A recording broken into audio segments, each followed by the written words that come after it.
So we have a two-party system right now that is basically causing a lot of chaos in our country as a result of one party being more focused on social values and another party being more focused on personal enrichment. When I do this, she said, darling, it's not presidential. I said, yeah, but people like it. So when you don't allow the people to have more of a voice than just two parties and two beliefs, you tend to get what we've got now, which is essentially a country that's divided 50-50.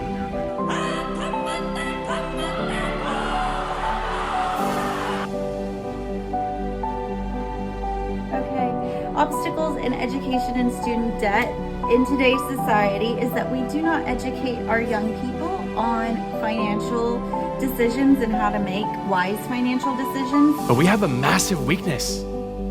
It is our lack of financial literacy. Financial literacy is being able to understand money and how it works.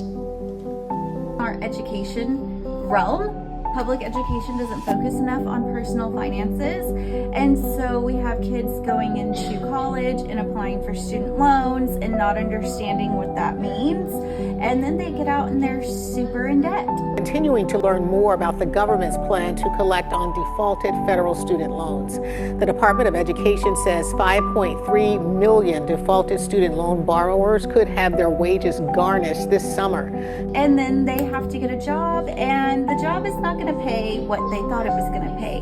So I think to overcome this obstacle, we really need to reconfigure the way that we teach personal finances in schools so that our kids are better equipped to make wise choices regarding their education. And then they won't be stuck with financial debt afterwards, and they'll understand the different options when it comes to financial aid.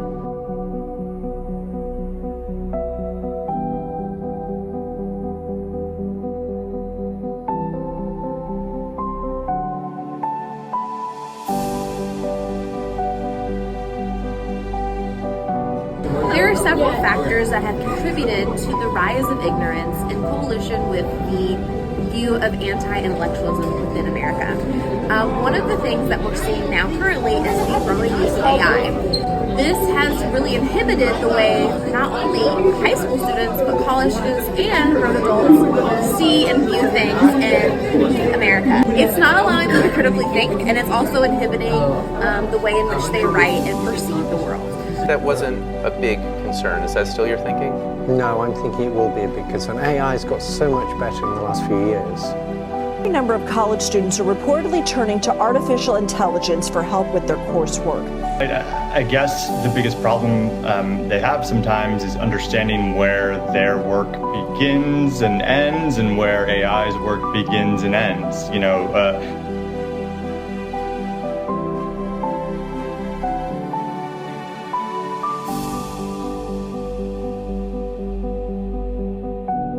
This is continuing to allow people to see things in an ignorant way. Along with that, the decline and push for literacy